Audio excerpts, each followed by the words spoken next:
Is So I'd like to introduce Godwin, who is the executive assistant to the Bishop of the Sierra Pacific Synod and is currently a candidate for Word and Service roster of the ELCA. JJ is trans and genderqueer, requests the use of they, them pronouns, and an upcoming graduate of Luther Seminary Masters of Divinity program. JJ is a California native, returning recently by way of Texas, where they lobbied legislators for increased funding for mental health peer support, and they celebrate the fact that lobbying improves lives. Amen. JJ is grateful for the opportunity to lead us in prayer this morning. The next voice you hear will be that of JJ Godwin. Thank you so much. Please pray with me. God of all things, we thank you for the opportunity to hear your call to be at Lutheran Lobby Day today. We are grateful to be the people who move your ministry forward, to be the people called to advocate on behalf of your beloved children and your infinite creation. We are humbled to be the people called to welcome growth, shepherd change, disrupt injustice, and invite the transformation you have already set into motion. Blessed Creator, you called each of us here today. You called us to bring our unique gifts you have bestowed on us, inviting us into relationship with each other and with you. We ask for you, Great Shepherd, to guide us. Let us hear you clearly in our hearts today and every moment of every day. Help us notice the Holy Spirit moving among us when we share our stories with others about your work. Help us bring hope to those in despair and justice for those who are captive in body, mind, and soul. And we ask for peace in the world, care for the planet, and safety for all those in harm's way. We give the glory of this moment in time, space, and history to you, O God, and we are grateful for your child, Christ Jesus, who is a guide for us to follow as we educate, engage, inspire, pray with, and care for the decision makers we connect with today. In the name of Jesus, the one who has taught us to go boldly into the world. Amen. Amen. Now, on to our keynote speaker. I promise I will read her printed bio in just a second. But before that, I want to make it clear that the Capitol community is super small, right? You've got the staffers in the legislature. You've got the policy people in nonprofit and in profit work who lobby. But we all know each other. We worked together in that building and then we split up and now we work together in different, very small. So you know who knows what they're doing. You know who doesn't. You know who to call when you need help. You know who to talk to when you need questions answered. And Anna is sick of hearing from me. Amen. A lot of the work that we do is on poverty and anti-poverty and ending child poverty and bringing people to the economic position where we would hope that all of our siblings would be. And she is so well versed in all of those that it is just a pleasure to be able to work with her. So that is why I am excited to hear from Anna. Here's why you can be excited to hear from Anna. Anna is a public policy director of the United Ways of California. Her role is primarily focused on education and health policy and advocacy, among other issues. Anna has over 16 years of experience in the nonprofit sector. Most recently, she worked as the director of public policy for the Steinberg Institute, where she focused on advancing sound public policy on issues of mental health and substance use disorder. Previously, she was the deputy and policy director for California Coverage and Health Initiatives, where she advocated on behalf of a statewide membership of community-based organizations, ensuring affordable health coverage and access to care for underserved children and families. She has worked directly with children and families experiencing behavioral health crises in a variety of residential, educational, and community settings. Anna is based in Sacramento. And guys, she is one of us. She's attended Pacific Lutheran University. So she knows us. We know her. The next voice you hear will be that of our keynote speaker, Anna Hasselblad. Good morning, everyone. Thank you for that lovely introduction, and thank you for inviting me to be in community with you today. I'm super honored to be asked, and I wanted to just share a couple of things that have happened recently that make this extra special to me. It would have been special anyways, but so recently I've been thinking about who do I want to be? How do I want to show up in the world? I've got a really great job. I get to do a lot of work that I love and enjoy. I get to do advocacy, which is what I set out to do. But I do a lot of talking about the bill, where it is in the legislative process. What do we need to do next? I focus a lot on the here and now. I am looking like, if I'm lucky, 5 hours into the future. But mostly I'm looking like, what do I need to do in the next 2 hours? And I was starting to think about like, ooh, okay, well, that's good, but it's not sustainable. And what I really want to start doing is zooming out a little bit and thinking bigger and broader, and occasionally having conversations with people about like, why do we do this work? What is the system like? And just pulling back and having conversation. And so I voiced this desire to speak with individuals in community settings like this. I think like 4 weeks ago was the first time I spoke it out loud. And then y'all reached out and were like, hi, would you be the keynote? And I was like, what? Yes. How wonderful. What a gift. So I wanted to share that. And then I also wanted to share it in part because it happened on the same day. And I think I would have talked about her anyways. The day that I received the invitation, and this is get a little bit serious, but not too serious. The day that I received the invitation to speak, my grandmother, who lived a very full life, passed away. She was also deeply rooted in the Lutheran Church. And she was incredibly influential in my young life, in particular. Looking back on it, I realized she chose to spend time with me. She chose to give me one-on-one attention. She chose to show up as a source of constant love, unconditional love. Didn't mean she didn't tell me when I was wrong, but she was a source of true unconditional love. And she came from an experience, a childhood, a child of the Depression, and a family that was not in the Lutheran tradition. She actually grew up and came out of the Mennonite community, in which women's voices were not important. And she had a lot of trauma associated with that. And so when she grew up and got out of that setting, she found the Lutheran Church. And she would say later in life that she's like, I might not be the best Lutheran. I might not have been a Lutheran the whole time, but I know more about grace than just about anybody because of that experience of being welcomed in to the community. And so I just wanted to share that it's extra special to me to have received that invitation on the day of her passing. I know that in some way, in some form, as transitions occur, that there's a meaning, there's deep meaning. And so I just wanted to share that with you all, just a little personal anecdote. I feel like her spirit is very much with me lately. And so just to tell her story and her journey of grace and her ability to just love is really special. So I was asked to talk a little bit about my, experience in the church, experience at Pacific Lutheran University, and how that's formed some of my professional and personal career and growth.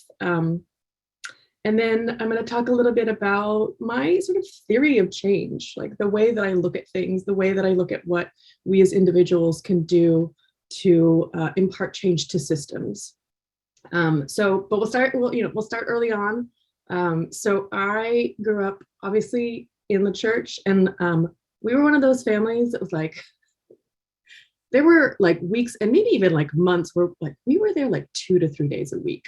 like my dad was a Sunday school teacher. My mom was in the choir. I was in the choir. I was also in like every performance possible.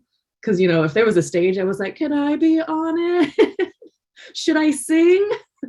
And we also were very committed to acts of service.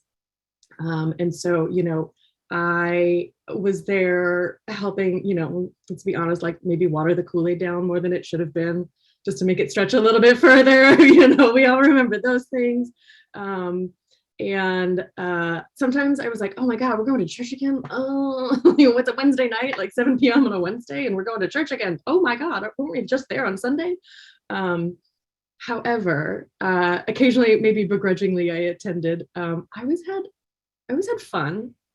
I always had a sense of community, and I know now that those moments of service and of seeing community in action and neighborhood love in action, I mean, there are folds in my brain that are completely due to that. If you know what I mean, like, it formed me, and I'm incredibly grateful for that. And I did experience a lot of joy, and kind of thinking about speaking with you all helped me reflect on some of that. I can just, a lot of my childhood was in the church setting. And we had a lot of fun, and we told a lot of stories, and I saw a lot of community members come in and out who maybe they weren't totally familiar with the church, but they knew it was a safe place to be. They knew they could walk in and get some food. They knew they could get warmed up. And just being in connection with our local community was really special. So, okay, fast forward just a little bit. I decided to go to college. I knew intuitively, I was like, ooh, I got accepted to some of the big ones, and I went and visited, and I was like, I'm going to get lost here. I'm going to disappear into the crowd. I went to those lecture halls. It could seat like, 700 people. And I was like, oh no, 3,000 people. I was like, oh no, I'm going to get lost. And not that I would necessarily not know where I was, but that I wouldn't be known in that setting. And I knew, maybe based on some of my, experiences in community, that I needed to be familiar with my community. I needed it not to be too huge so that I could find myself in it. And so Pacific Lutheran University, it was like, I went and toured it, and I was like, oh, this is it. Both my parents went there, by the way. It's where they met and fell in love. So there was like a little fun family connection as well. So I went there, and it was a great experience. It was also not highly religious. It's a liberal arts university, where obviously if you wanted to engage in faithful community activities, you could, but it certainly wasn't required. And I really appreciated that, because I needed a time of growth during university. I needed the space to explore who I was, what was valuable to me as an independent adult. And that setting really allowed for it. It also brought all the challenges that go along with putting your feet underneath you and saying, okay, I'm going to try to do this on my own. And during that time, that's really when I did two things. One, I started working at the Pierce County AIDS Foundation in Washington. And the executive director there blew my mind wide open. And I attribute my professional trajectory to some experiences with her in a very distinct way. She was both the executive director of a community-based organization that was working with disenfranchised communities and saying, you are safe, seen, and we are looking out for you here. And she was also an elected official. She was a legislator. She was a state legislator. Washington State doesn't have a full-time legislature. So you can be an executive director and an elected official all at the same time. How she did it, I'm not 100% certain, but she did it, and she did it with aplomb. She was inclusive and funny and driven, all the things that you want. And I looked at her and I said, oh, that's it. Like, that's what I want to do. That's who I want to be. I want to lead community, and I want to influence decisions. So that was very formative. And I also was feeling called to do something direct. And so in my studies, I pursued psychology, and I really focused on children and what are children experiencing? How do they integrate with their setting?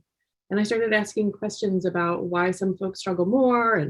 And so then I went into direct service. So I got a degree in psychology. I focused on applied behavioral analysis. And then after college wrapped, I was like, I have to get a job and like pay bills and pay rent. Oh, okay. So the vision that was set at the AIDS Foundation was slightly adjusted for reality, right? I couldn't just go out and be an executive director and an elected official. So I really did feel at the time very drawn to direct service. And so I focused on that, got a job offer right out of college to move to Sacramento, of all places. And I said, great, Sacramento is like halfway to Santa Barbara. It'll be a pit stop. I was like, I'm going to SoCal, going to where there's beaches. I know what I'm doing. And then, life intervened, as it tends to do. And, but I did love the work. And I loved the children. I loved the families. I loved the parents. But what I didn't love, and what I found myself keeping, I kept bumping up against and saying, oh, frustration, was the system. Why could I, as a practitioner, know that a child needed this resource and not get it for them? Why was there a barrier? There was a rule, a law, a lack of funding, a something that wasn't in my control, that wasn't in the control of the child or the family. Maybe it wasn't even in the control of the educator. But we all were like, this is what the kid needs, and yet we can't deliver it because of a system. And so I started really bumping up against that, and seeing it displayed in truly heartbreaking ways, where I needed to start advocating broader than just, here's an intervention for an individual child in an individual setting. And at that time, I was in Sacramento, and I started asking some of my friends and colleagues. I was like, why is it like this? Can we change the rules? And they were like, oh, I mean, we could, but that's not your job. And I was like, but could it be my job? And my current employer was like, no, we don't do advocacy. And I said, but like, maybe we should. And they kind of patted me on my head and said, keep doing what you're doing, and maybe don't complain so much. The funders are kind of getting irritated. And I just was like, I can't sit with that. I can't be right with that. And this was happening. It's funny now. At the time, it was a little difficult, but all of these realizations were happening right around the time of the Great Recession. And so I said, just with all the boldness in the world, I'm going to change careers. I'm done being a direct service provider. I'm going to go into policy. Right at the time that no one was hiring and no one had money. So I was not to be deterred. When I make a decision, if I'm gonna do it, I'm gonna do it. And so I did it, which meant that I worked about 60 hours a week for free for about a year and a half. And I used public services and supports. I had unemployment. I wish I had known about some of the other public services. Food, I had friends that would bring me food so that I didn't starve. So I've also seen, so I've been on the side of the recipient, of the person in need, but I also knew my calling is to this bigger thing. And it's to change systems. It's not just the one-on-one intervention, it's the intervention on the system. And I got to work at, you heard some of my resume. I got to work on reproductive health rights. I got to work on mental health issues, healthcare, the expansion, the Affordable Care Act expansion of Medi-Cal in California. It was all like, as I started to really dig into it, I was like, yes, this is the thing that I'm supposed to do. And eventually I got paid for it, which is very exciting. And I had an executive director that saw a light in me and said, okay, I can start you as a program manager, but we're going to get you into policy. She believed in me. She saw a path for me. It was incredible to have that kind of support I attribute a lot of my successes now to her believing in what I was saying, starting to say that I wanted to do, and she helped me find a way to get there. So this is sort of like, this was my path. And I wanted to share something that, honestly, this is not an original thought, but it's just so compelling that I can't help but say it again. But I want to be clear. This is a story that has been shared recently, perspective on a story that we all know, the Good Samaritan. Don't worry, I'm not going to tell you the story of the Good Samaritan. Everybody knows it. But the perspective on that story that encapsulates my lived experience, and I think the lived experience of many of us that are like, I'm going to do something in advocacy, is really, it's been so poignant, and I can't stop thinking about it. And it was shared with, to me, in a group actually like this. United Ways of California hosted our lobby day recently. We asked former Mayor Michael Tubbs to come speak with us. And he imparted this sort of version of the Good Samaritan. And it's, so we all know the story, right? Individual going from the road from Jerusalem to Jericho, the injured man on the side of the road, the people that just should do something that don't, the Good Samaritan that comes along and intervenes. And that it is a message of love your neighbor as yourself. The greatest two commandments: love your God, love your neighbor as yourself. Love, period. And Mayor Tubbs said, you need to see the road, though.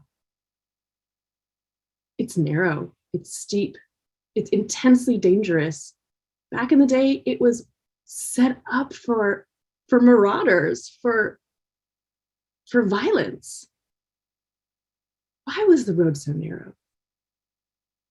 It wasn't just one man on the side of the road.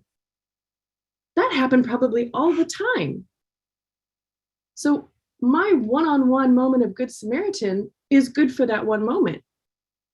But if it keeps happening, we have to start asking questions about this dang road. Who built the road this way? Was this intentional? Why are we not acting when we keep seeing signs of violence, signs of aggression? So instead of just seeing the one moment of our call to love our neighbor, there's a call in that narrative and the reality of its placement that if you zoom out just a little bit, you say, maybe part of our call here is to design a better road. Maybe part of our call is to say, why does this keep happening? And there's all sorts of stories and narratives that tap into the same issue of, there's the crisis. There's the thing that is before us that is the crisis. And then, and we can get really sucked into it. And we should. Somebody has to do the direct intervention. Somebody has to save the child drowning in the river. But somebody also needs to step back and be like, why is anyone drowning in the river? Why is anyone dead on the side of the road or nearly dying on the side of the road? Why is the system designed like this? Who is in charge here? And who is making these darn decisions that lead to this scenario? And so this just really resonated with me, because I think that makes a lot of sense. Is we can, and it ties into like my theory of change about advocacy, and I'll try to keep this short because I know we're on a schedule, and I want to open it up to questions. But one of the things that I have truly, I think, discovered, and more recently in my career, in my work, and my calling, is I don't believe that we can social service our way out of systems problems. Philanthropy, good acts of an individual to one other individual, fantastic, has to be done. It is not sufficient, and it is not ultimately sustainable for change. It is not ultimately what justice calls us to do. What we are called to do is say, gosh darn it, we're going to build a bigger road. We're going to create safe pathways. We're going to increase the lighting, whatever sort of the allegory there is to whatever system that you care the most about. That is the opportunity for change. And our highest calling in that space is to look at the environment and is to look at points of decision. And so sort of my theory of advocacy change is to do that, is to say, absolutely, we have to we have to do all of these things at the local level, and we have to zoom out. The other component of sort of my theory is, and again, this is not an original thought either, you have to approach the problem as it lies, not as you wish it to be. So one of the issues that I work a lot on now is economic justice, economic inclusion, and financial stability. They're all kind of terms for the same thing. Effectively, there are too many people struggling to get by.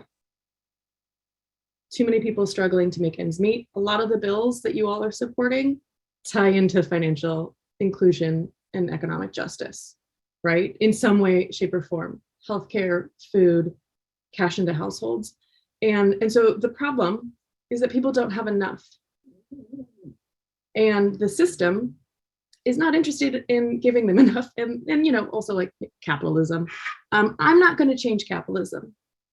I would like to, but I don't believe that that is something that I have the power to do. But what I do have the power to do is go into the system as it lies, problem as it lies, and say, okay, what are the tools that are available to us? One of the things that that I believe in United Ways of California and many of my colleagues at other wonderful organizations believe is that our tax system is one of the entities that interfaces with the vast majority of Californians and can receive, but also can push money out.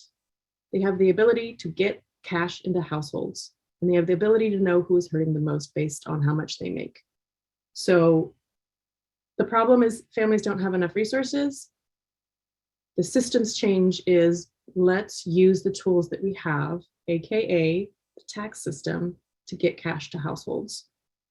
Because ultimately at the end of the day, what fights poverty? Cash. What ends poverty? Money. The opposite of poverty is wealth, is resources.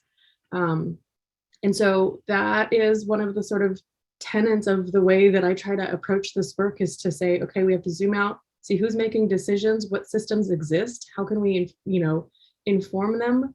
And one of the things also too, and then I'll wrap this up, is that I almost never get all the things that I want in a policy change. I almost never get all the money. I almost never get the law written exactly the way that I want it. It definitely never gets implemented the way that I, and maybe, you know, the coalitions that I work in envision. So my work, I have to be okay with the fact that sometimes I'm going to ask for the big, bold, wonderful, you should just do it thing, and then be okay with half a loaf. We ask for the whole loaf. We say we need it. It's right, it's just, it's fair, we need it. And we're given half of the loaf. And we as advocates have to say, okay, we're going to celebrate that.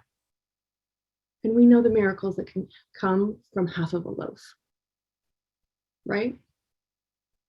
We know the grace that exists in that. And we know that we have to celebrate the wins as we get them.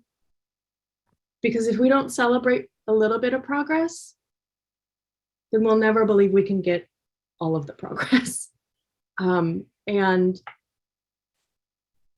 the last thing I'll say is that as you go and advocate, I just really encourage you to tell your story. Make it personal. Because your soft part is what empowers you to do some of the hard things. And it's also what is going to tap in to the decision maker, the staff person, the legislator, to humanize the issue and make them not be able to back away from you.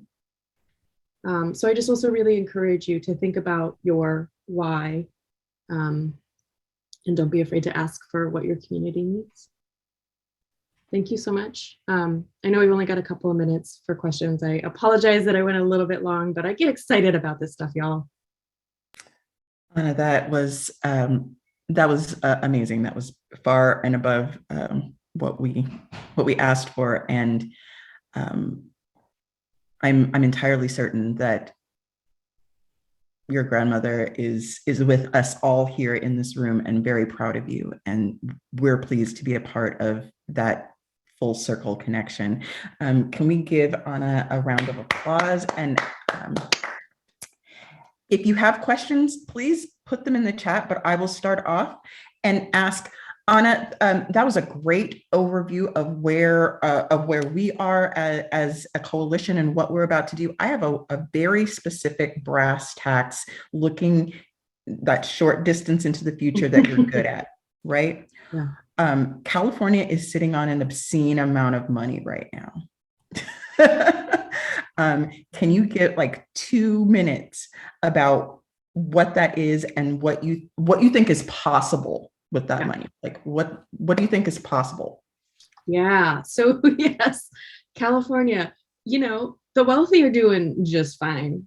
And that's where our tax revenues come from primarily, is the highest earners in California. So we have about $100 billion in surplus to be figured out how we're going to spend it essentially in a fiscal year. And a number, like a huge percentage, not a huge, but a good chunk of that, $100 billion or just under $100 billion.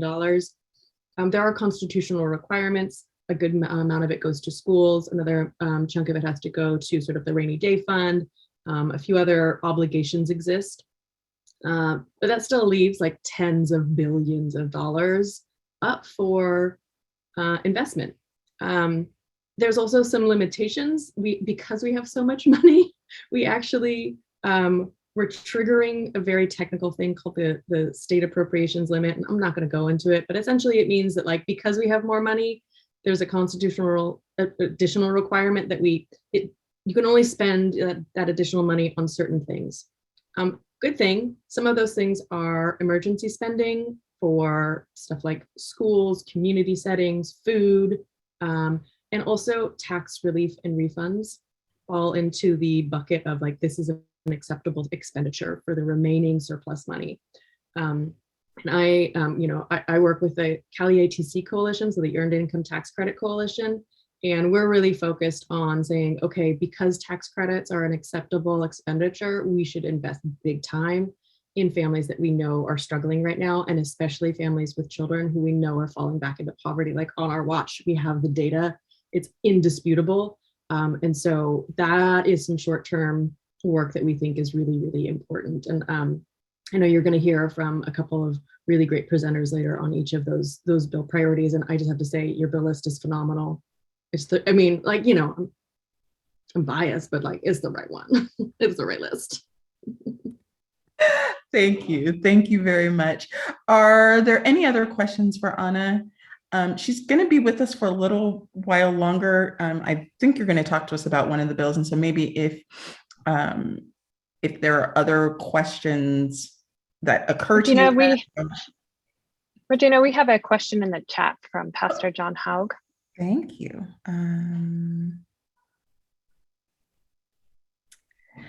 Often people new to advocacy work come with an idealized notion of the work and can get discouraged easily when they don't get what they want. You spoke well about compromising. How do you live with your set of values and the compromises you have to make often in the work of advocacy? Now, if that isn't the question of the day. Woo! Yeah. I'm always going to come back to my values and know the distance between my values, my expectations, the goals that we have set and where we are. I'm always doing that quick measure of how far off are we? And sometimes, yes, there are absolutely compromises that have to be made. For example, we're pushing for a per child tax credit payment, $2,000 per child for families earning under $30,000 in California. There's an absolute chance that the legislature is going to come back and be like, yeah, we're going to need $1,000 per child, maybe, or 500, or, the amount might change. And I'm going to say, well, that's not what we're asking for, but it's something. It's progress. It's better than nothing.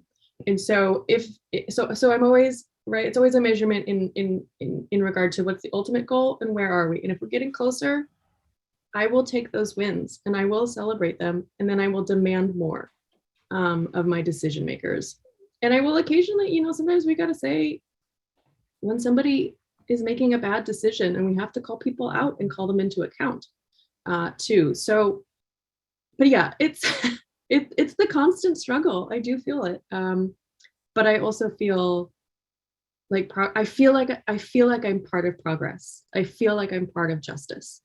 And so as long as I feel those things, I'm not too far, I'm not out of alignment with my values and my goals. And I will know if I'm out of alignment. I've worked with folks and been offered negotiations that are out of alignment. And I say, nope, not today, not today. So I don't know if that helps, but that's how I approach it generally. Can confirm she does do this. What about kids of immigrants who aren't dependents? Our questioner, like my kids aren't officially because they don't have social security numbers because we are here on a visa. And yeah, we hear that story as well. Yeah.